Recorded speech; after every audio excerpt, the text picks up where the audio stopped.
All right, so 5.4, integration formulas and the net change theorem. Okay, so as we move through any unit, the list of what we know gets longer and longer and longer. And it's not meant to make you feel overwhelmed with the length, the increasing length of the list, but rather as a reminder for your brain about all the things we have covered, especially as we get closer to that exam date. Okay. So we've talked about approximating area with rectangles. Folks did a very, very nice job on the last quiz in terms of using your own values and thinking about how the formulas are actually very similar to each other, just the values change, okay? I saw a lot of color coding. I saw a lot of sort of circling which points actually fit with that. And all of that is very, very great thinking. We've talked about finding exact area with geometry. And as I noted in the other video, we really want to be cautious about using this. Do we know for sure it's a triangle, or do we just think it kind of looks like a triangle? Okay, this is very much a throwback to like any tests you ever had in high school where, you know, there's like a little note at the bottom. It says, caution, figures are not drawn to scale. And so we can't just look at it and be like, well, it looks like 90 degrees. Like we have to know for sure it's 90 degrees. Or like, kind of looks like a circle. We have to know for sure that it's a circle, okay? We've talked a lot about definite versus indefinite integrals, and today we're going to get a lot more in depth with definite versus indefinite integrals, okay? We've talked about the average value theorem and fundamental theorem of calculus part 1 and part 2, okay?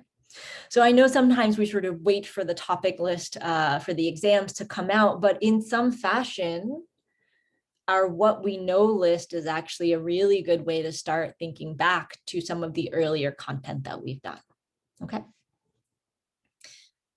All right, so what is new for the rest of today? Well, we're going to do a lot more integrals of the definite and the indefinite variety, okay? A lot of what you will do in Calc 2 will be around indefinite integrals. So trying to do much more complicated integrals and without worrying so much about plugging in the bounds, all right? But you will have to plug in bounds occasionally during that course as well. We want to consider the net change theorem. And this last one, how do we save time in the calculations that we're doing, okay? How do we save time so that we're not sitting there computing all these things and maybe making sign mistakes that get us to the wrong answer? We want to avoid all of those potential mistakes, okay?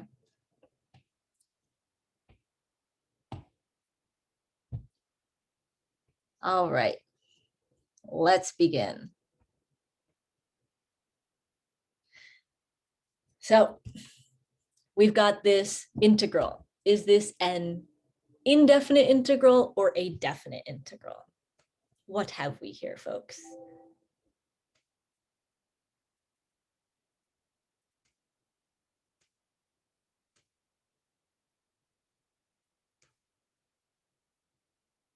It is an indefinite one, yes. And this is such a great chance to practice that vocabulary, right? Let's say you get to the exam and I'm like, compute the indefinite integrals. I don't want you to be like spending time going back into your notes being like, what is the indefinite integral again? I want us to know, oh, okay, she just means find that antiderivative, okay? All right, so let's go ahead. What might be a really valuable first step here before we start finding antiderivatives? Rewrite it. Love it. Okay, so I'm going to rewrite my integral symbol. Comes out different every time. I don't know. How am I going to write that first term? I have the square root of x. How can I rewrite that first term? X to the 1/2. Awesome, Graham. X to the 1/2. Okay.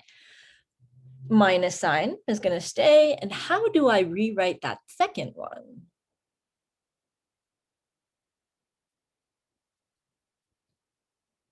X to the negative 1/2. So good. Okay. No matter what level course you are in, being able to rewrite these is definitely a skill that is handy. Okay. And a lot of times instructors will just sort of assume that you know how to do this. So it's really important that you build up that fluency so you can be like, yes, I know how to rewrite this.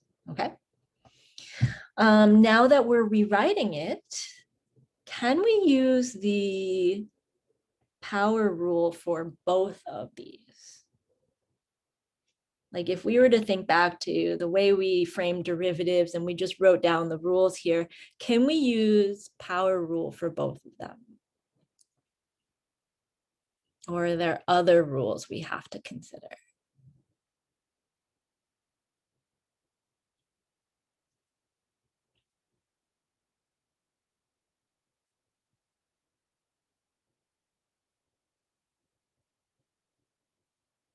Yeah, it's just the sum and difference, right? So I might note here that this is power rule. This one is also power rule. And then the difference. Okay. And these are probably ones that you wouldn't actually annotate, but it's good to do a mental check and make sure you know, yes, you can use the power rule. Okay. Now, in particular, I did ask a question on this week's discussion post about the one exception to the power rule. Okay, so that is why one of the reasons I'm asking us to think about when we can use the power rule and when we can't, because there is an exception. Okay, so let's use our power rule then. X to the 1/2 plus 1 over 1/2 plus 1. That's the integral of the first term. Minus x to the negative 1/2 plus 1 over negative 1/2 plus 1. Okay.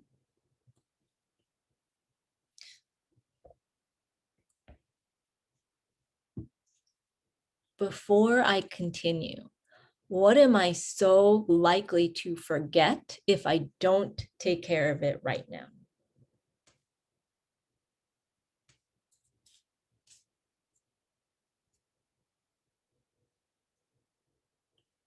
In other words, what am I missing right now?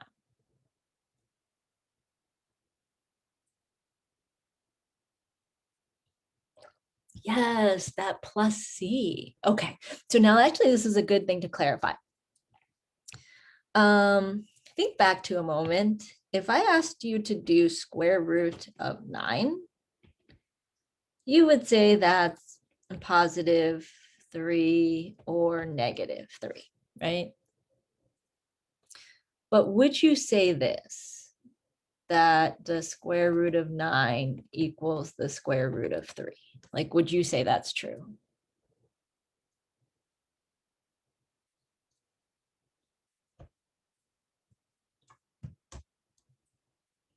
No, right? This statement here is not true, but this one over here is. Okay.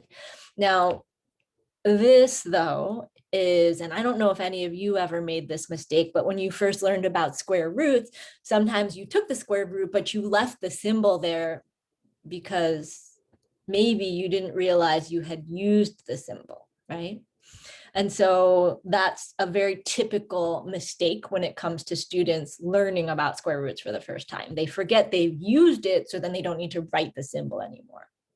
And similarly here, if I have an integral and a dx, as soon as I use the power rule, both of those pieces are gone. So I don't need the dx anymore, okay? So I've used the integral and the dx, so I don't need either of those symbols anymore. But what I do need to include is, because this is an indefinite integral, maybe there was a constant that when I took the derivative, it went away, and I don't know what that is. So I need to account for it by saying plus c, okay? So great job recalling that. That was definitely a little bit ago that we were talking about that plus c, but super, super important that we have this piece here, okay? Now let's work through the actual fractions, all right? So we've got x to the 3/2 over 3/2 minus x to the 1/2 over 1/2 plus c. And we'll get 2 square root of x cubed over 3 minus 2 square root of x plus c. Okay.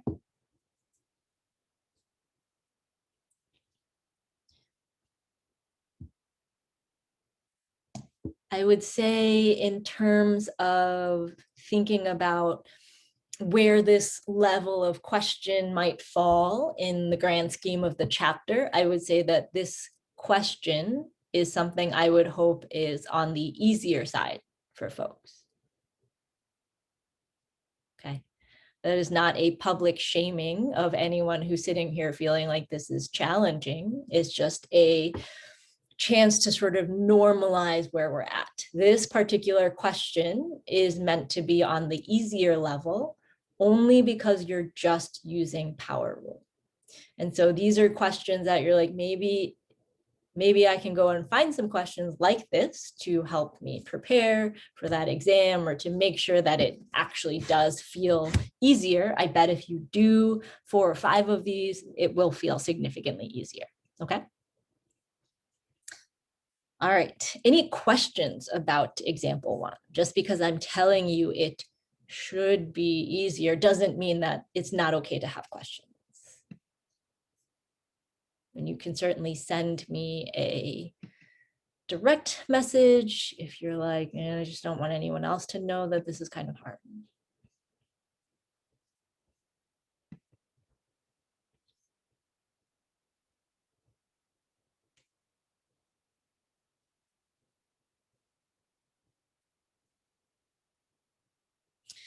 All right.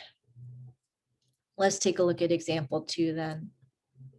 Know why the fractions come out so small? I suppose I could make those larger. Okay, so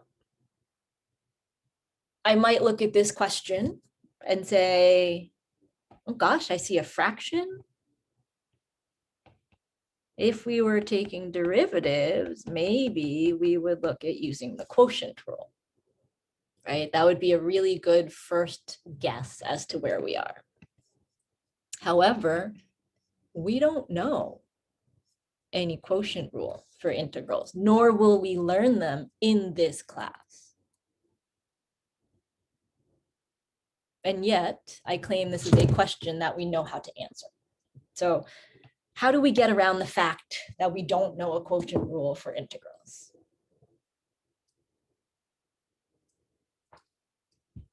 Move it to the top with a negative exponent. I love it. We saw that similar strategy on Monday.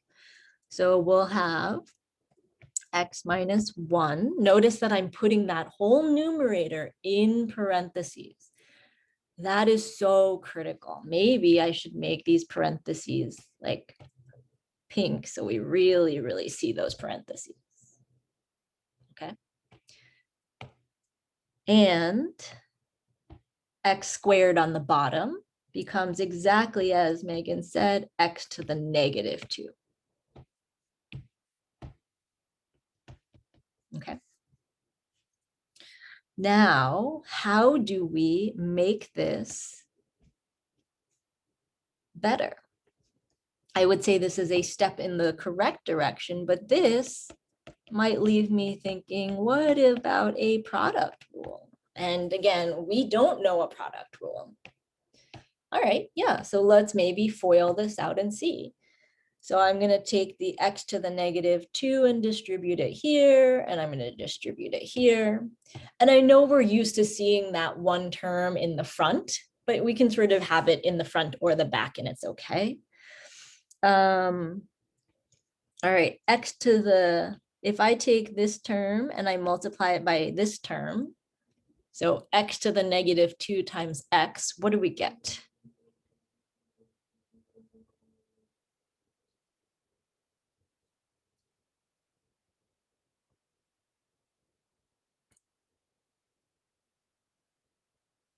Okay, and how did we get that?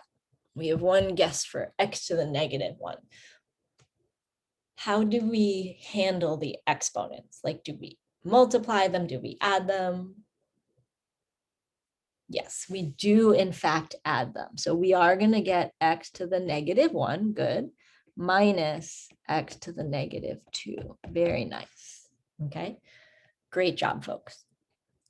All right, so all of this was just to rewrite. We haven't actually done any integrals yet, okay? But remember that question that I asked earlier. Can we use the power rule or can we not? And somebody put it in the chat earlier. Somebody correctly put it in the chat earlier. What is our one exception to the power rule?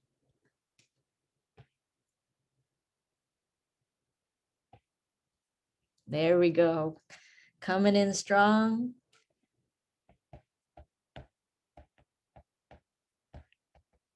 Such a big deal. We're going to write it in red, in all caps, and larger than all the other writing. X to the negative 1 is not the power rule. Okay, and I've seen that mistake on some of the quizzes where folks are trying to use the power rule and then weird things start to happen. Okay, that is actually an indicator that you are not using the correct rule. All right, but x to the negative 2, that is the power rule. Okay, so it's not, yes, exactly. That is such a good thing. Maybe that goes on that reference sheet, right? Right at the top. Don't forget the one exception here. Okay.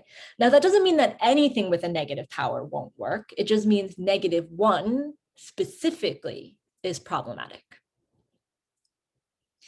So what is the integral of x to the negative 1?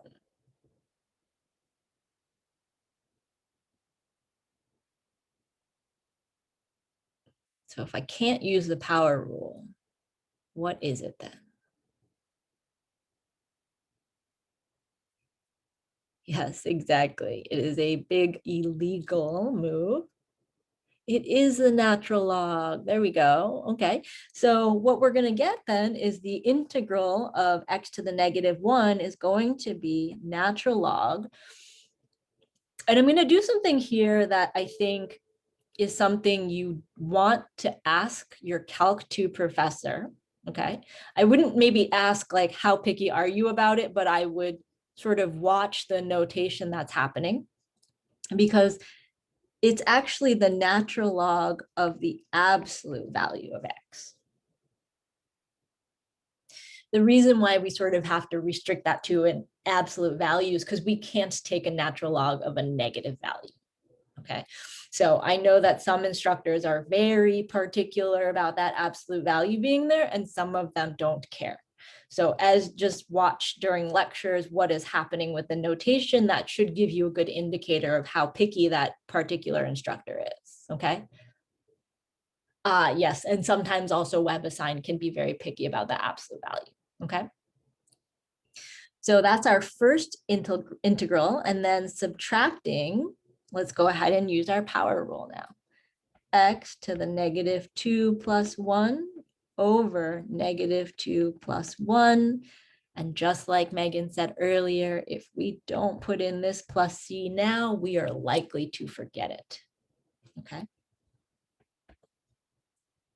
All right, natural log of absolute value of x minus x to the negative 1 over negative 1 plus c, but let's clean that up one more step.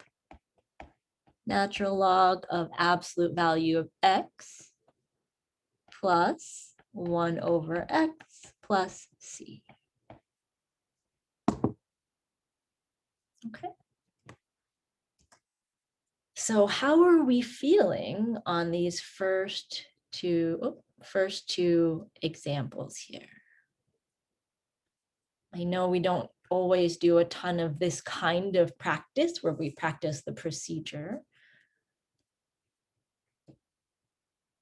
But now is a great time if there's any clarifying questions about where did this number go, or how come we could write it like this? Those are all good questions. What a great question. What if there was a number in front of x to the minus 1? Do you mean like over here? What if there was a constant there? Yes, okay. So great question. So if we had something like this, the integral of 3x to the negative 1, this is one of those properties. We can take that constant, bump it out in front.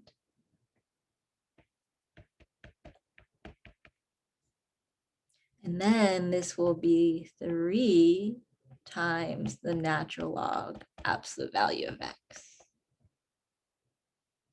Okay, so the constant multiples are one of the easiest pieces to work with because effectively you just multiply your answer by that constant multiple. Okay. Now, if you want to take it one step further, though, you had this minus this. Okay. At the end, only one of your terms will be multiplied by that 3.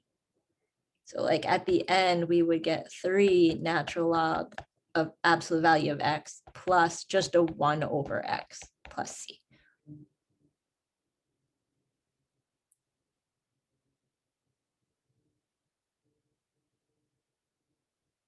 Yes, Ethan, that is, yes. But this question in particular was designed to get at sometimes you use the power rule, sometimes you don't. Yeah. Perhaps I could have picked different values to make it a little bit more interesting. But Megan, I hopefully this also sort of addresses an extension of your question, that like that constant multiple only applies to the one term that it's a multiple of. Otherwise, we just keep it the way it is. Okay. All right. Let's go ahead and do one last question, and then we'll take a break. And so let's take a look at example 3. Okay. So example 3 looks to be a simple question in the sense that there's not that many letters or numbers. Okay.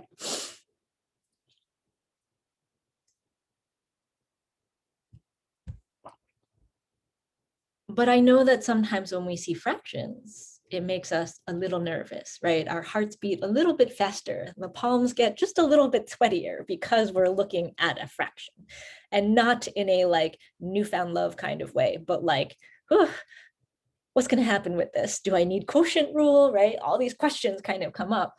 But what is one way that I could rewrite this to just maybe take all of that anxiety off the table?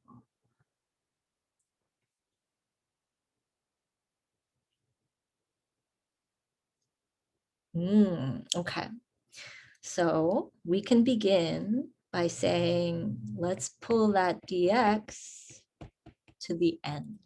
Okay, that is one way that we can do that.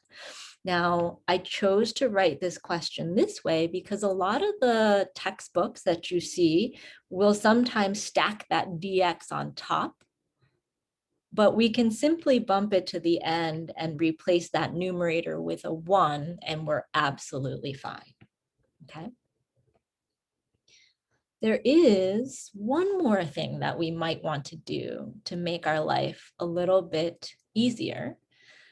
And that might actually be very much in line with Megan's last series of questions. Okay.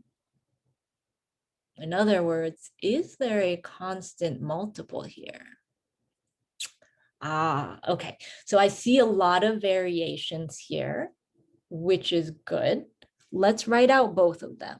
Some of us are saying, whoa, some of us are saying, well, what if we just did this? right? We've used that strategy before. I agree. And some of us are saying this. Okay.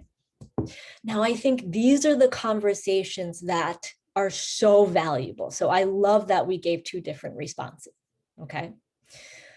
These are the kinds of questions that you should talk about in your study groups. Well, what if we try this way? What if we try this way? I don't know. Let's just put them both up and let's talk about which one is going to be better.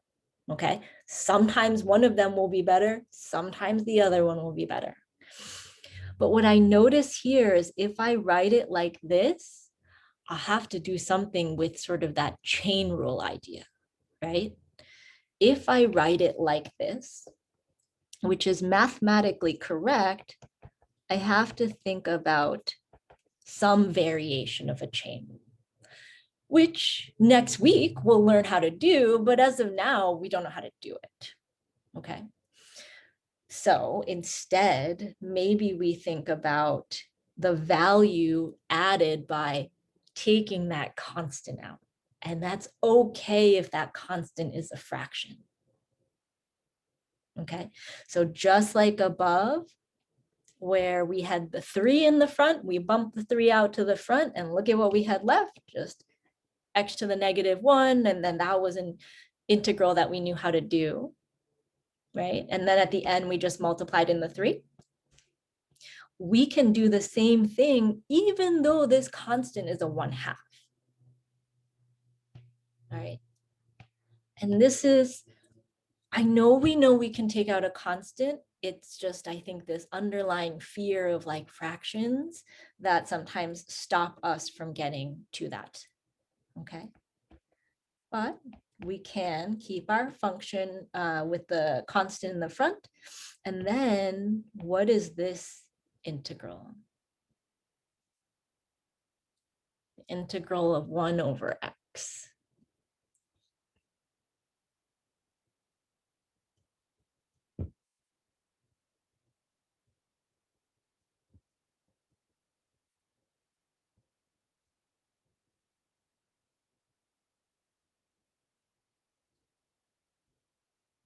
There we go. Natural log, absolute value of x. Don't forget the plus c. Okay.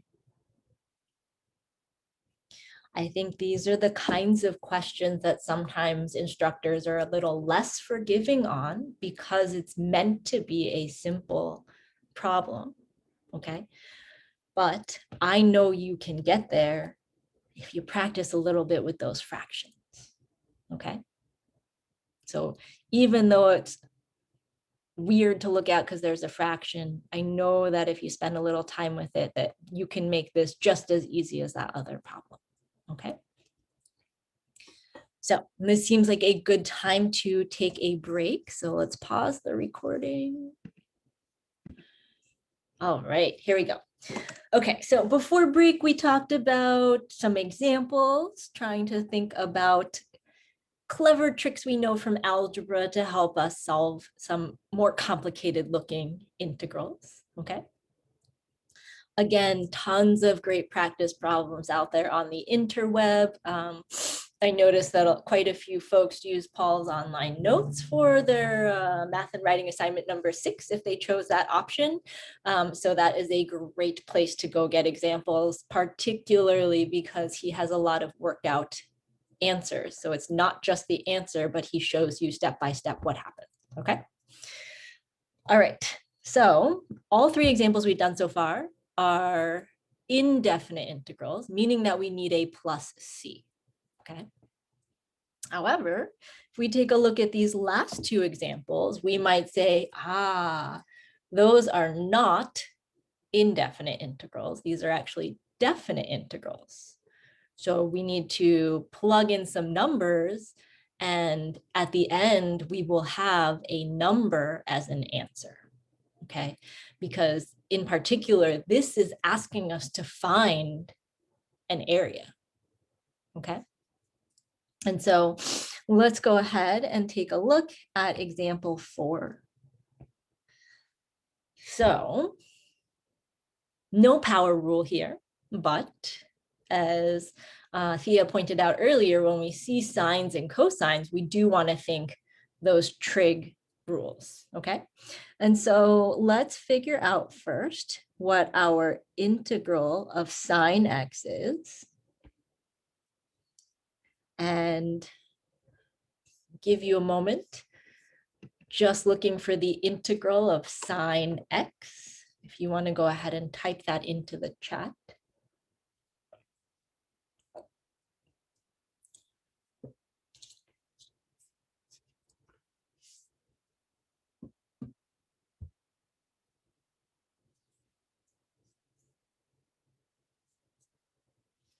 All right, when we look for the antiderivative of sine x, what do we get?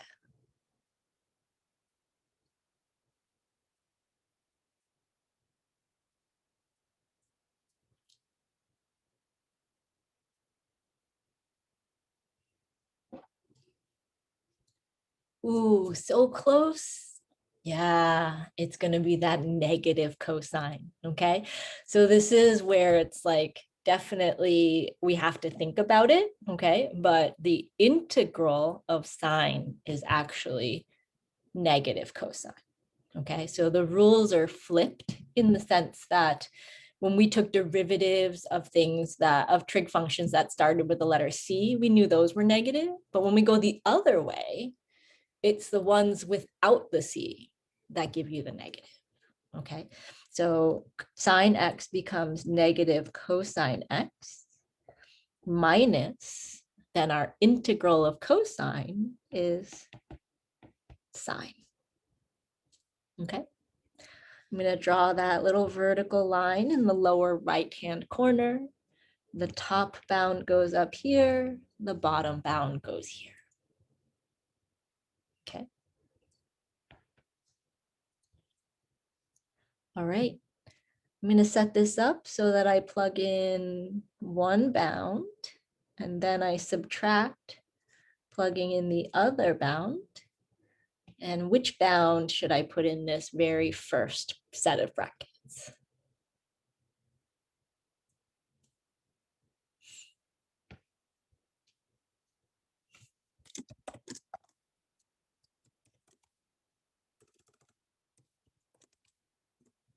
Yes, exactly. We're going to put pi in that first one. So we'll get negative cosine pi minus sine pi. And then we'll put 0 in the second one. So negative cosine of 0 minus sine of 0. Okay. All right. Well, let's go back to our trig values.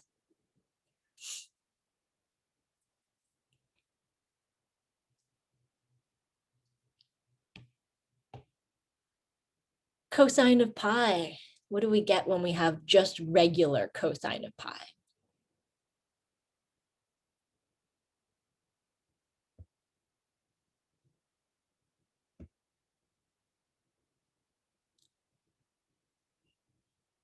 What is cosine of pi?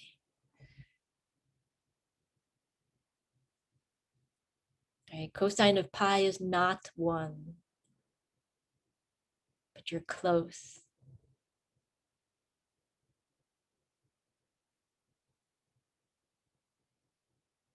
All right, so here's the deal, folks. You got to know those trig values, okay? It is not worth your time in a significantly more complicated problem to get to the end and be like, I don't know what the trig values are, all right? Negative cosine, or sorry, cosine of pi is -1, all right? It's not 0, -1. Minus, what is sine of pi? Sine of pi is 0, good. Minus, what is cosine of 0?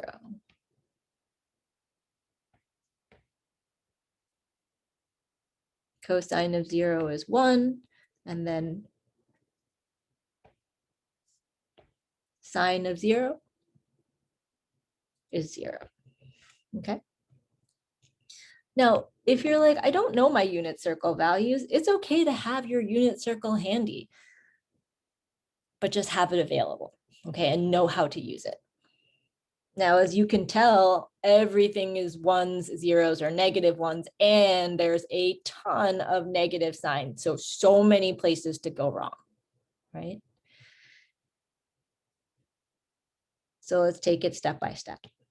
-1 gives me a +1. The -0, I don't have to worry about. -1 will give me +1. And then -0 will give me +0, which I don't need to write because it is 0. We get an area of 2. Okay. Now, if you've ever gotten a comment, I need you to show more work, this is a very good layout in terms of the sort of work that I expect to see. Okay. If you were jumping straight from, not even there, if you're jumping straight from here to here, you are not showing enough work. Especially with trig values, I gotta know that you plugged in the right values, okay? So definite integrals, no plus c, all we have is an area of 2 at the end of the day, okay? So very mechanical process, but just like with derivatives, little sign mistakes here and there certainly add up, and so we just want to be really thoughtful about those. All right, one more trig one to finish off this section. All right. I think we can go straight to the antiderivative. And I'll go ahead and set up my bounds over here. Antiderivative of x, what do we get?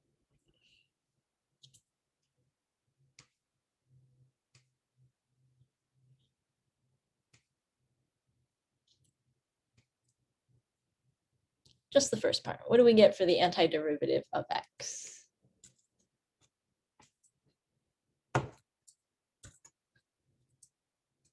Good, good, good, good.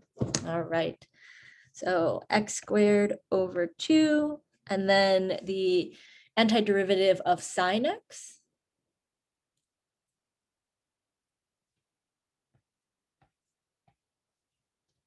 What is that antiderivative of sine x?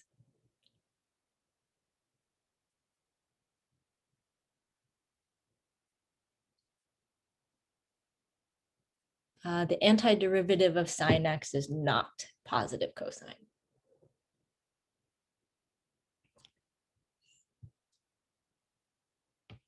Like just sine x. Negative. Okay. I understand where you got that positive from. And my guess is that you already distributed the negatives. Not a problem at all. I just want to make sure that we are all aware that the integral of sine is negative cosine. Okay. So integral of sine x is negative cosine x. Okay. You are fine though. Okay, so if as long as your sign distributions end up working out, that's fine. But I just don't want anyone to walk away from here thinking that the integral of sine is positive cosine. Okay. Now, once you distribute that negative sign, you do get what Thea got. All right. Yeah. Okay, now we need to plug in our values. So we'll set up some brackets. And which value will we plug in first?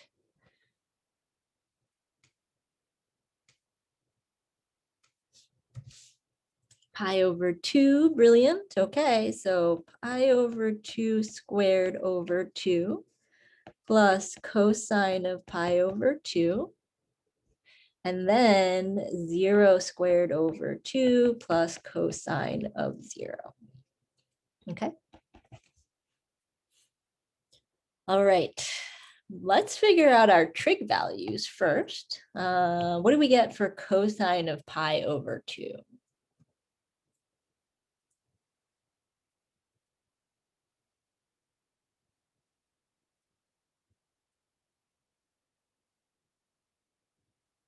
Cosine of pi over 2 is indeed 0.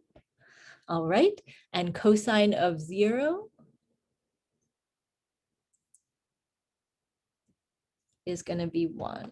Good, good, good. Okay. All right, now maybe one last thing we could note is that 0 squared divided by 2, what is that going to give us?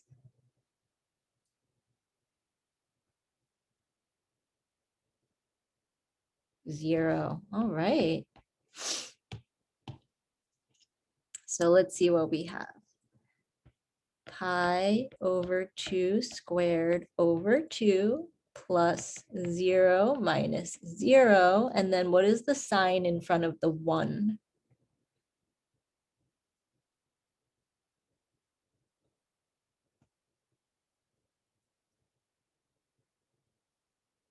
It's going to be a negative. Good, good, good. Okay. So again, just trying to point out some of those common mistakes that we have to distribute that minus sign. Okay. All right. So let's deal with this weird looking thing in the front. Maybe I can turn that into pi squared over 4 times 1/2, and then minus 1. And then we'll get pi squared over 8 minus 1 as our area. Okay.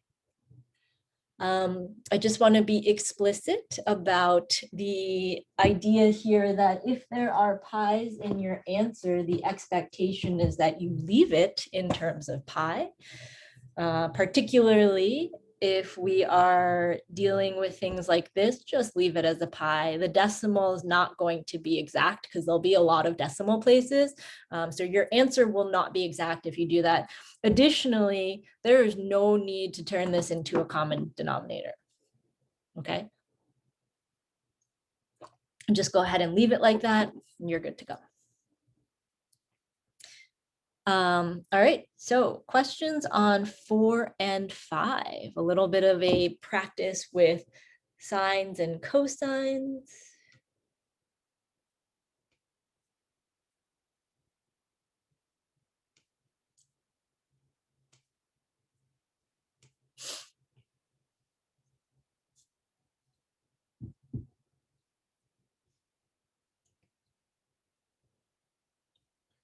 All right. Now, before we move on here, one thing to think about, it's one layer of understanding to say, oh, it makes sense when someone else does it. It is a different layer of understanding for you to be able to work through these problems on your own and get them accurately. Okay, so just because something makes sense during the lecture doesn't mean you've totally got it. I think especially with Calc 2 and those kinds of classes, the more practice you do, the easier these things become. Okay. All right, so let's move on to our net change theorem. All right, we'll move on to our net change theorem. So we've got that given a velocity function, v of t equals 3t minus 5 meters per second, for a particle in motion from time t equals 0 to t equals 3, find the net displacement of the particle.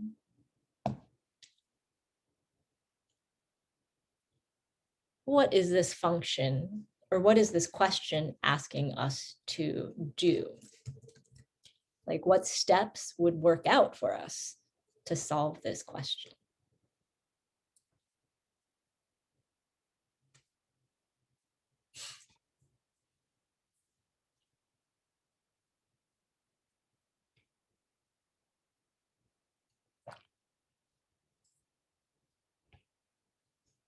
So we have some velocity information.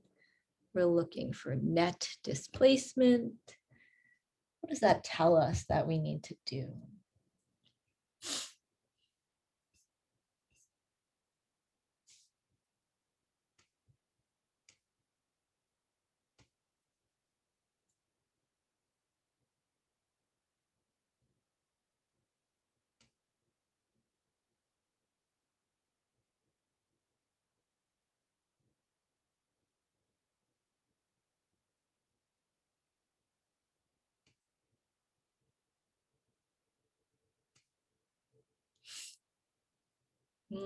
I agree, Eric. Net displacement is asking for how much the particle's position has moved. Okay. Well, we don't have a position function. That would be just way too easy, right? How do we find that given the function we have? Right? What is the concept here?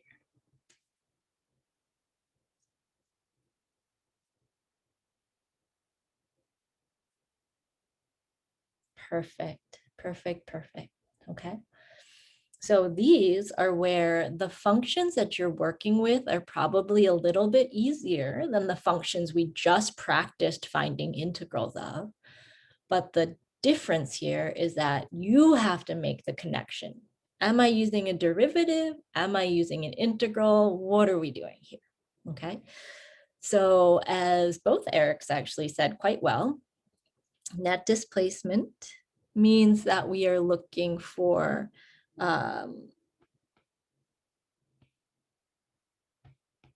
the particles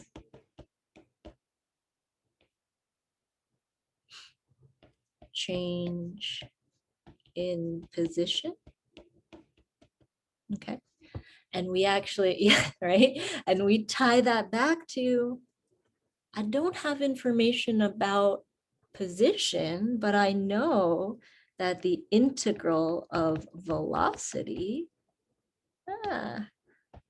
integral of velocity dt gives us displacement if we have those bounds. I love it. Wow, if you two ever started your own company, that'd be a pretty great logo, actually. Okay, so the idea here, okay, is about reading the question, all right? This is a great thing to think about, right? Just like when I said, when we were doing derivatives, I said, tell me how many different ways, like what are some different ways I can say, I want you to set the derivative equal to 0, solve for x, right? Similarly, here in this unit, we might notice, what are the different ways I can ask you to take an integral, right? And one of those is, here's a velocity function, tell me about the position.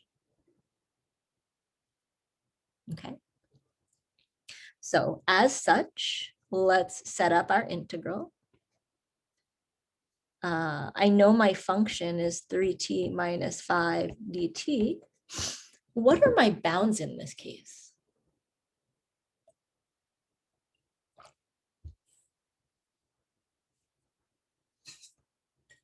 0 and 3. I love it.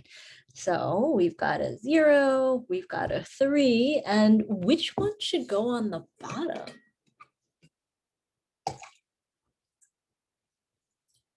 The 0. Okay. Now it's sometimes because the bottom number is the smaller one is typically how we write it, but we're also saying this is where we're starting and this is where we're ending. Okay. And so the start goes on the bottom and the end goes at the top. All right. Now this is the kind of question that we should be like, yes, this integral I can totally handle. Okay. So we take our antiderivative, we get 3t squared over 2 minus 5t. We evaluate it at 3 and 0. All right, let's plug in 3. So 3 times 3 squared over 2 minus 5 times 3 minus 3 times 0 squared over 2 minus 5 times 0. All right.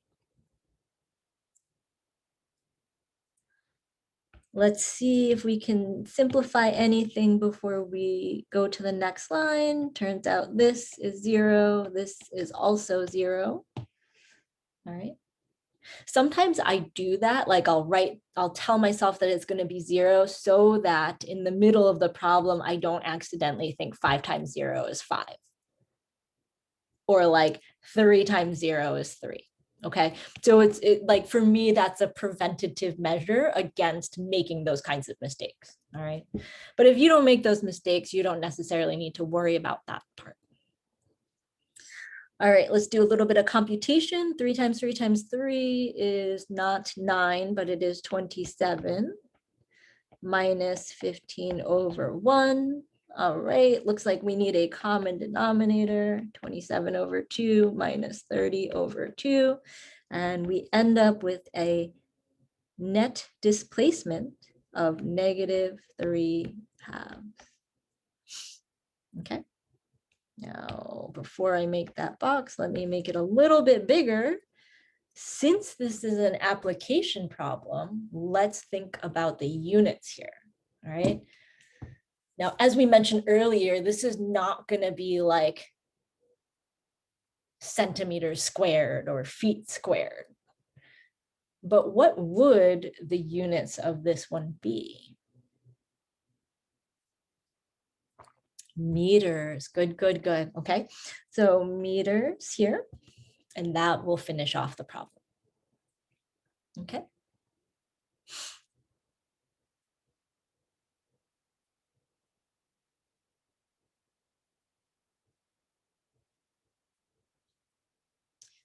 All right, any questions about example 6?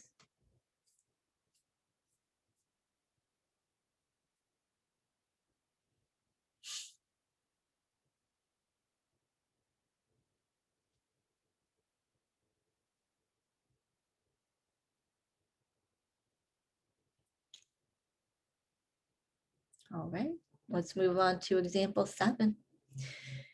If a motorboat is started at t = 0 and the boat consumes gasoline at a rate of 5 minus t cubed gallons per hour, how much gasoline is used in the first hour? And separately, how much is used in the second hour?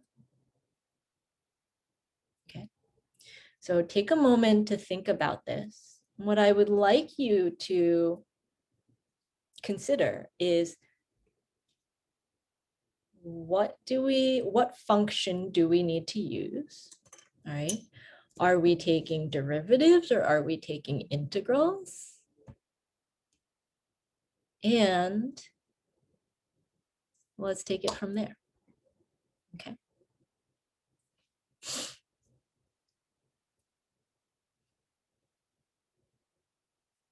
So a motorboat is started at t = 0. And the boat consumes gasoline at a rate of 5 minus t cubed gallons per hour. And we want to know how much gasoline is used. Are we thinking derivatives or are we thinking integrals?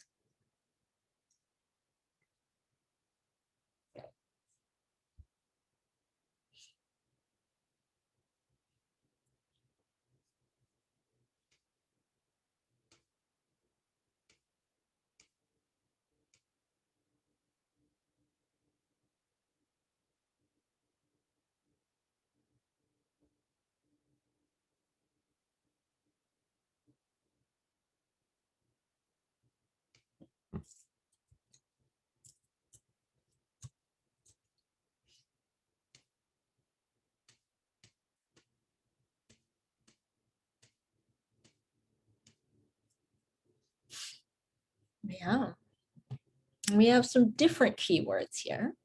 Okay, yeah, we are given the rate. And we want to find out how much. Okay, so a more general expression, it's not always about velocity, but if you take the integral of a rate, and I'm using dt because rate is usually with respect to time, okay, but if I integrate rate, I will get the amount that I want. Okay, so in general, if I'm integrating the rate, I will get the amount that I'm looking for. Okay, so in this case, I'm saying for the first hour, I might want to set up an integral like this, the integral from 0 to 1 of 5 minus t cubed dt. If I integrated that, I would get how much is used in the first hour. Okay. If I wanted how much is used in the second hour, what do we think about Yitan's suggestion here? His suggestion is we're going to integrate from 1 to 2 of the same function. Do we agree? Do we disagree? What are our thoughts?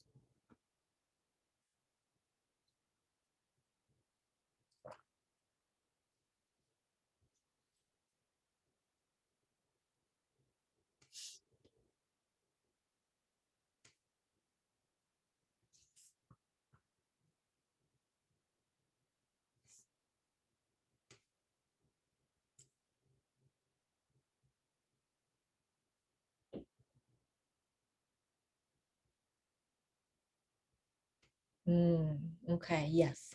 So this question is asking for how much in the second hour. So it doesn't say like how much is used in the first 2 hours together, but because it's only looking for the second hour, we need to take count from 1 to 2, and that will tell us how much it is, okay? Now, if we wrote an integral like this,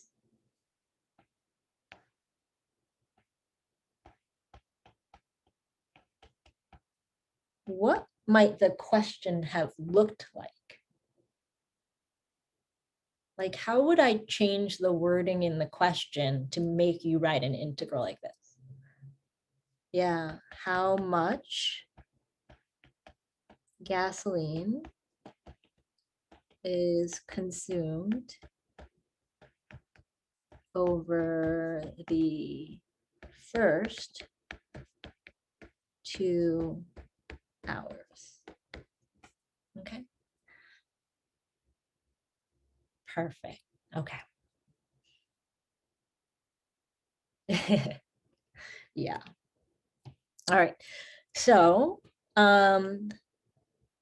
give me a quick thumbs up in the in your screen if 5 minus t cubed is something that you feel confident finding the integral of. So 5 minus t cubed is something you're like, I can take the integral of that, no problem.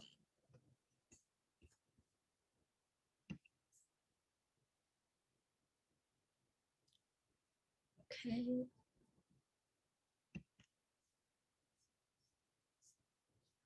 All right. So then we will leave it to your own exercise to practice going through these integrals, okay, and figuring out plugging in the bounds. That's really the only piece that I think is worth practicing, is just plugging in those numbers, making sure you're accurately getting the appropriate answer, okay? So we'll leave that to you as an exercise for later, but I think the bigger point of this problem is how do we go from the words to the equation, right? How did we get this from the question? And how did we change our bounds from the question? Okay. All right. We've got one last question here today, and that is to take a look at net displacement versus total distance given a velocity function, okay? So this question says, find the net displacement and the total distance traveled given this velocity function. And if we take a look at that function, okay,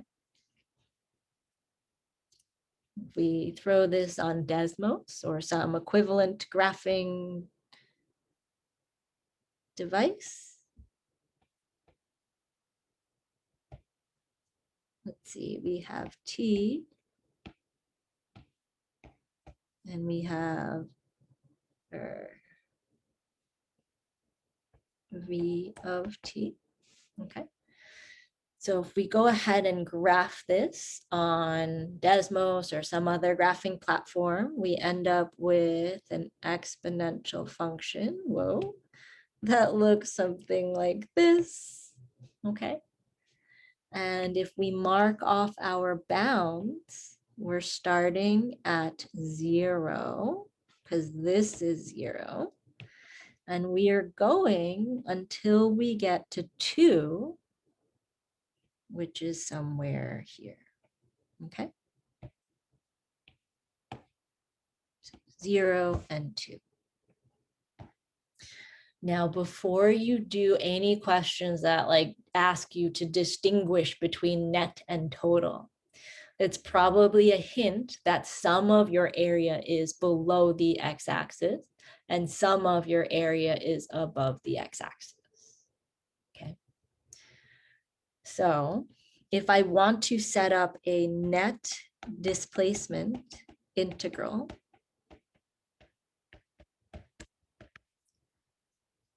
it would just be take the integral of our function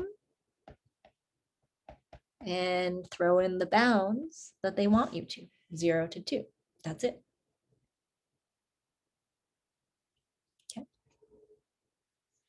And if we work this one out, I think let's start with our antiderivative. We'll get 1/2 e to the t minus 2t. And we're going to plug in 2, and we're going to plug in 0. And we're going to plug in 2 first. So 1/2 e squared minus 2 times 2 is 4 minus 1/2 e to the 0 minus 2 times 0, which is 0. Okay. All right, what are some special values that we know here? There's in particular one value that we should know how to simplify.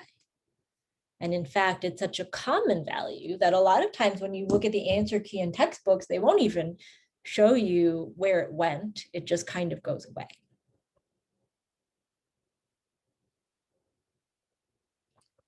There it is. E to the 0 is 1. Okay, now you're going to get in real big trouble with yourself if you say e to the 0 is 0, because then a lot of things will kind of go away. Okay, but the e itself, e to the 0, gets replaced with a 1. So in our answer, we'll only have 1 e. Okay, so we'll get 1/2 e squared minus 4 minus 1/2. And that will give us, we could write this as e squared over 2 minus 9/2. And that would be fine and dandy. Okay. Again, please don't turn this into a decimal. Leave it with the e's, leave it with the pi's, whatever those irrational numbers are, leave them there. Okay. So this is our net displacement, and that would give us the idea of some of the area being negative and some of the area being positive. Okay. What we cannot do is to look at this and be like, oh, that kind of looks like a triangle, so I'm going to use a triangle formula. We can't do that. Okay. That would be an approximation, but it would not give us the exact area.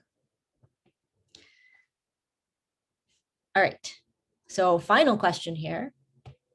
Looking for the total distance.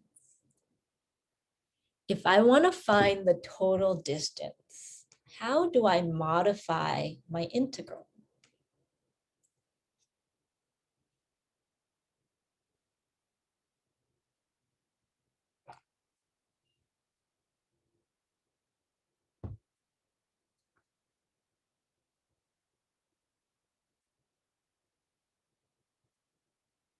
Because I want to assume that all the area is positive. Ah.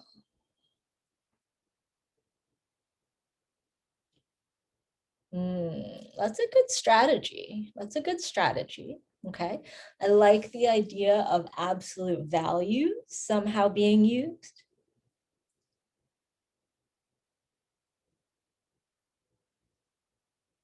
But I think that using the absolute value at that stage is maybe not enough to distinguish where the negative values are. Like if we look at this picture, this is sort of the negative part. So I want to make the yellow part positive. And then this part is already positive. So I don't need to do anything to that second part.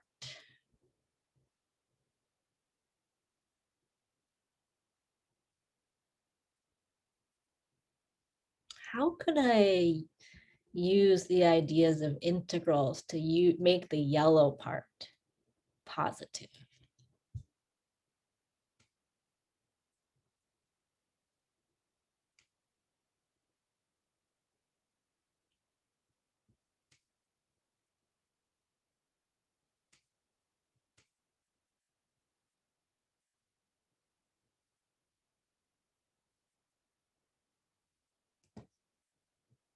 If you have some ideas, maybe send me a message. Does it have anything to do with the x-intercept?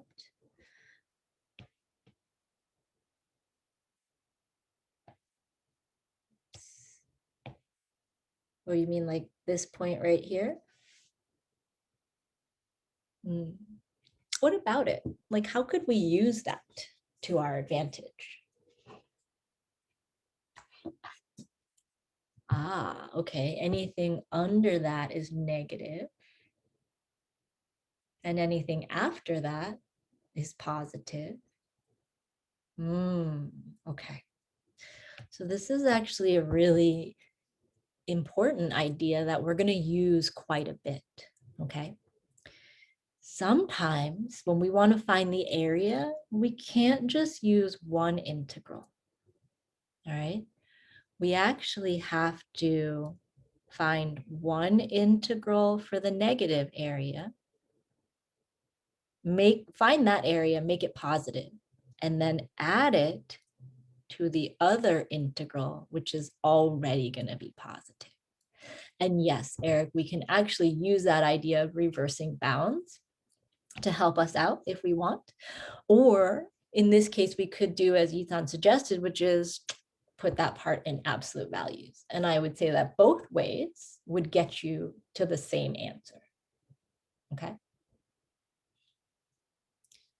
So let's figure out what this x-intercept is. How do I figure out what an x-intercept is? Like if I just had the equation.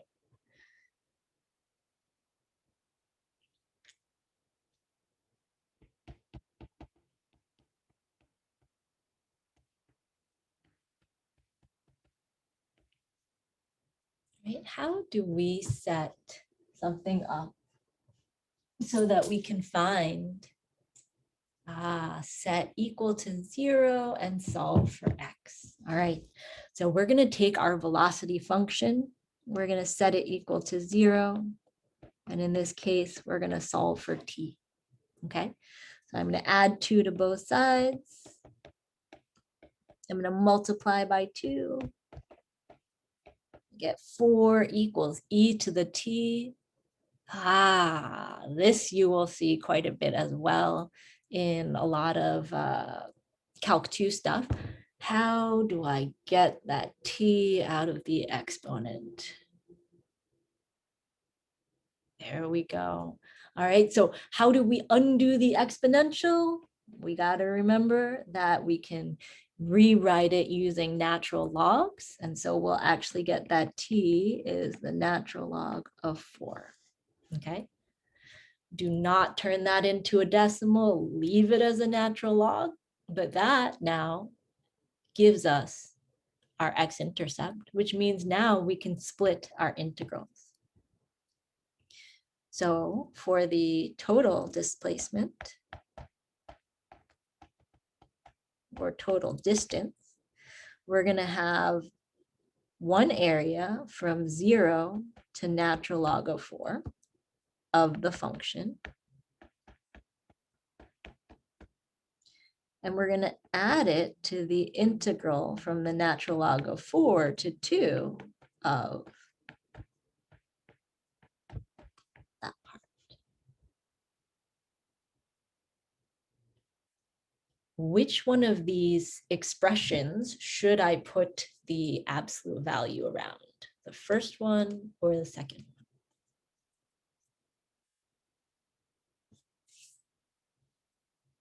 The first one, good, because that's the negative one, right? So let's, after we find it, we're going to make it positive.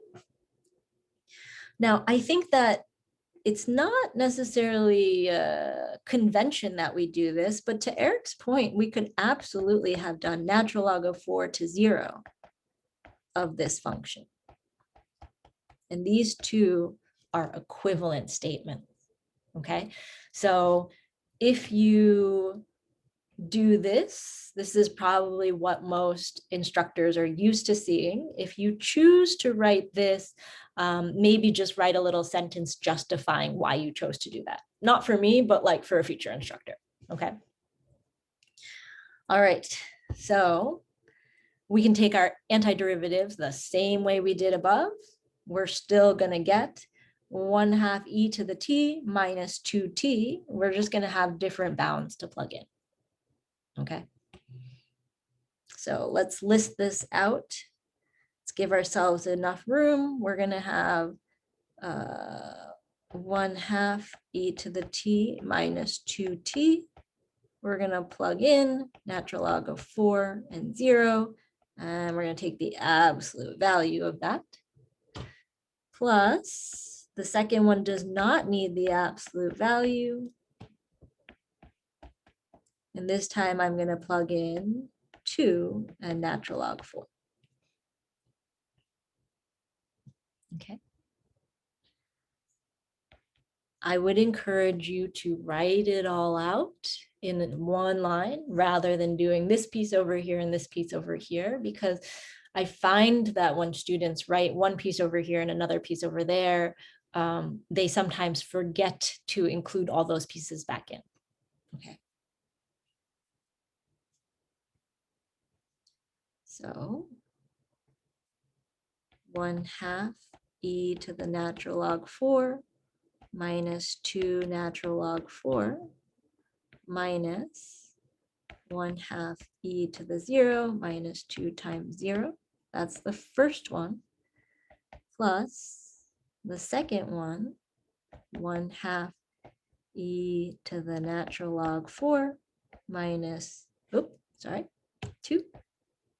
e squared minus 2 times 2 minus 1/2 e to the natural log 4 minus 2 natural log 4. Okay. So definitely very long and gross, but let's take it piece by piece and think about it. I'm going to go ahead and see if I can zero out anything. So 2 times 0 is 0. Ooh, there's that special value again. E to the 0 is 1. Let's see. What else can I simplify here? There's actually, I would say, one more thing that we could do to simplify. And this again tends to be something that a lot of answer keys will do and kind of skip over. And so I really want to point it out so we understand why some things sort of go away.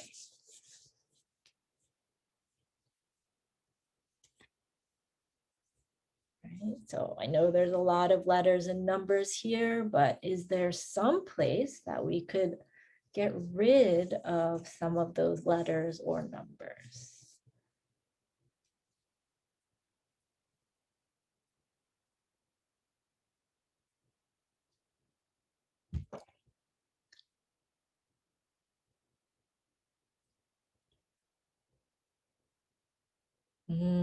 What about those the first and last term? You're right. It is somewhere in this and this. Where can we simplify so we're not writing as much or we're not using as much ink? One is positive and one is negative, yes, but recall that this is like we're taking the absolute value of this part.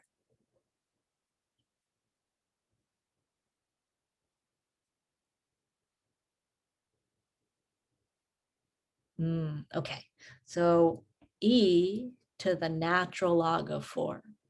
This is a very complicated way to write one single number. 4, there you go. E's and natural logs, they undo each other. So e to the natural log of 4 is just 4. And similarly, e to the natural log of 4 is just 4. Okay, so one of those things that I know you learned back in pre-calc or algebra about exponentials and logs, but we use it so much in Calc 1 and Calc 2 to start to simplify things, okay? All right, so let's see what we get now. Absolute value. All right, 1/2 of 4 is 2 minus 2 natural log 4 minus 1. All of that is an absolute value plus e squared over 2 minus 4 minus, let's see, 1/2 of 4 is 2, and then plus 2 natural log 4. And let's clean this up a little bit more. We're going to get 1 minus 2 natural log of 4 plus e squared over 2 plus 2 natural log 4 minus 6. All right. And that's it. Okay. Now, even though we didn't find a value, I think we can see that our first answer, e squared over 2 minus 9/2, is very different than what we have at the bottom. Okay. And yeah, so I think that's a great summary. So total is the total distance that the particle went. So let's say that you drove all the way to school and you realized you forgot your backpack, so you drive all the way home, and then you're like, I'm too lazy to go back to school, so we're just not going back to school. So your net distance is 0. You are essentially back where you started. However, your total distance is all the way to school and back, right? You certainly could if you wanted. You could continue on and say that absolute value of 1 is 1 plus 2 natural log 4. But I would just double check, like, are these values going to be the same? Okay. So we have to be really careful about the order of operations with absolute values and whether, because we're trying to actually subtract them and then take the absolute value, not take the absolute value and then subtract them. Okay, so I don't know that we can actually continue on there. Yeah, good point, good point. I know, I do wish Uber worked with net distance as well. That would certainly be much cheaper for all of us, huh? All right, so that is it for today, my friends. So we will